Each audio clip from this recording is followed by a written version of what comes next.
এই তো দেখতে পাচ্ছেন কি পরিমাণে বৃষ্টি পড়তেছে আর হিলও পড়ছে, 3বার করে হিল পড়ছে অল্প অল্প। তো বেশি একটা বড় না, ছোট ছোট হিলই পড়ছে। অনেক বৃষ্টি সারাদিন, তো কোনো কাজই করতে পারতেছিলাম না। সামনে তো ঈদ, তারপরেও কিন্তু কোনো কাজ করতে পারি নাই। তো এই যে অনেক বৃষ্টি পড়তেছে দেখতে পাচ্ছেন। আমার গাছগুলার অবস্থা একদমই খারাপ, বেশি বৃষ্টি পড়লে যেহেতু গাছগুলো একদম একটু নষ্ট হয়ে যায়। তো সারাদিন কোনো কাজই করতে পারি নাই। তো এখন হচ্ছে দুপুরবেলা 2টা বাজে। 2টা বাজে আর কি অল্প বৃষ্টি ছাড়ছে, তারপরে কিন্তু এই যে আমার বারান্দার অবস্থা একদমই খারাপ। বারান্দা ধুয়ে নিব আর হচ্ছে উঠান ঝাড়ু দিয়ে নিব। তো ভাবলাম যে ভিজাইয়ে রাখছিলাম বুট, তো বুটগুলো আমি সিদ্ধ করে নিব। তো এখানে দেখতে পাচ্ছেন ইনা পানি দিয়ে বিস্কুট খাবে, ও গাখির খাবে না, হলে দিতে চাইছিলাম তাও খাবে না। আঙুর দিয়ে দিচ্ছি তাও খাইতেছে না, বলতেছে কি বিস্কুট খাবে পানি দিয়ে ভিজে। তারপরে আর কি পানি দিয়ে বিস্কুট দিয়ে দিচ্ছি, খাইতেছে। তো এখানে যে সাদা বুট যে ভিজিয়ে রাখছি, তো সেগুলো আর কি সিদ্ধ করতে দিব। তার আগে আমি যে পাশ দিয়ে মুছে নিতেছি। বৃষ্টি বেশি থাকলে কিন্তু কাজ করতে মন চায় না, তারপরেও তো আর বসে থাকলে হবে না। তো এখন অল্প আর কি বৃষ্টি ছাড়ছে আর রান্নারও সময় আসতেছে, ইফতারের জন্য আর কি রান্না করতে হবে।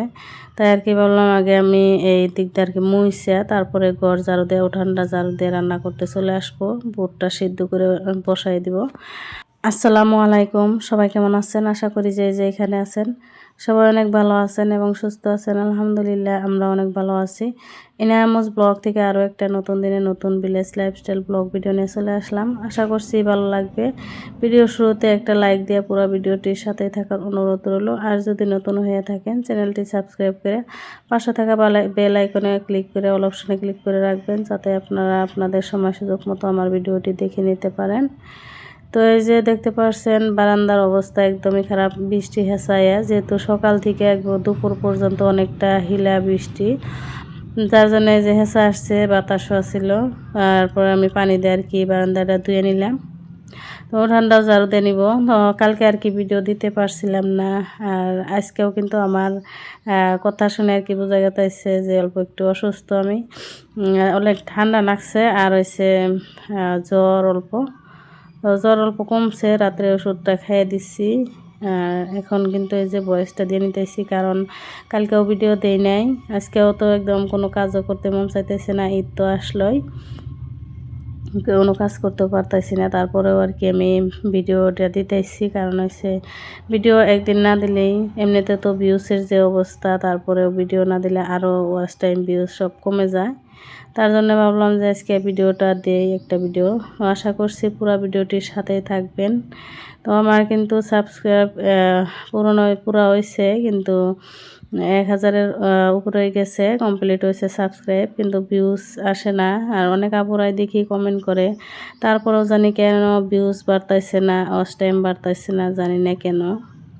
আমি কিন্তু সব আপুদের ভিডিও আমি কিন্তু পুরো ভিডিওই দেখি। তার পুরো ভিডিও না দেখলেও আমি রেখে দেই অন করে, কারণ হচ্ছে আমি তো জানি কিভাবে একটা ভিডিও করতে আর কি কতটা কষ্ট করতে হয় আমাদের। তার জন্য আমি আমার যেরকম আর কি কষ্ট হয় সবারই তো একই কষ্ট। তারপর আপুরা অনেক সুন্দর করে ভিডিও বানায়, আর ভালো করে ভিডিও বানাতে গেলে কিন্তু আরও বেশি কষ্ট। তো আমার হয়তো এত ভালো হয় না আপুদের মতো, তারপরেও আর কি চেষ্টা করি যেভাবে আর কি পারি। ছোটো বাচ্চা নিয়ে আসলে এতটা ভালো করে পারা যায় না। আর যেহেতু আমরা গ্রামে থাকি, গ্রামের মানুষদের কিন্তু একটু কাজটা বেশি থাকে, তার জন্য। তো আগে থেকে এই যে আমি পেঁয়াজ আর হচ্ছে কাঁচামরিচ কেটে রেখে দিয়েছিলাম, কারণ বৃষ্টির জন্য তার কোনো কাজ করতে পারতেছিলাম না। তাই আর কি ভাবলাম যে পেঁয়াজ কাঁচামরিচ সব কিছু রেডি করি, তো আগে থেকে রেডি করে রাখছিলাম। তারপরে যে বুট আর ডিম সিদ্ধ করে নিলাম, আর এখানে অল্প একটু সেমাই বানাই নিতেছি অল্প করে, যেহেতু রোজার দিন বেশি খাওয়া হয় না। আর বুটটাও আজকে আমি অল্প একটুই বানাইছি। আজকে ভাবলাম যে খালি সাদা বুটই রান্না করি, আর প্রতিদিনই তো 2 রকমের বুট দিয়ে মিক্স করে রান্না করতে হয়। তারপরে যে ইনার আব্বু বিকেলবেলা বাজারও পাঠাই দিচ্ছে নদীর মাছ। এই তো আমাদের এই নদীর মাছই, বৃষ্টির পানিতে নতুন মাছ উঠেছে, তো বৃষ্টির পানির মাছ নিয়ে আসছে। অনেক সুন্দর মাছগুলা, আর হচ্ছে ডাটাগুলো অনেক সুন্দর, যেহেতু আমাদের বাড়িতে কিন্তু ডাটাটা বেশি খাওয়া হয়, ডাটা অনেক সবাই পছন্দ করে। তো এই তো দেখতে পাচ্ছেন কত সুন্দর মাছগুলা, ট্যাংরা মাছ আর হচ্ছে জিওল মাছ। জিওল 3টা বড় বড় আছিল, আর হচ্ছে ট্যাংরাগুলাও ডিমওয়ালা। তো দেখতে পাচ্ছেন অনেক কষ্ট করার পর তারপরে কিন্তু আমি মাছগুলো পরিষ্কার করে নিলাম। এখন যেহেতু ডিমওয়ালা মাছে বেশি পিছলে থাকে, তার জন্য কিন্তু পরিষ্কার করতে অনেকটাই সময় লাগে। তো আমি অনেক সময় পরে আর কি বাইরে নিয়ে এসে পরিষ্কার করে নিলাম। আর পেটগুলো এখন আর কি কেটে নিতেছি, কারণ ডিম আছে ভিতরে। তো ভালো করে আগে গইসা ধুয়ে তারপরে পেট কেটে নিতেছি। তারপরে ওই যে জিওলের ডিম কিন্তু বের করে নিলাম, যেহেতু জিওলটা একটু কেটে নিতে হবে, বড় বড় জিওল। তো একদম নদীর টাটকা মাছ, নদীর বৃষ্টির পানির, অনেক সুন্দর আছিল মাছগুলা। আর খাইয়াও ভালো লাগছিল, ডাটা দেয়া যেহেতু রান্না করছিলাম, ডাটাগুলো অনেক সুন্দর আছিল।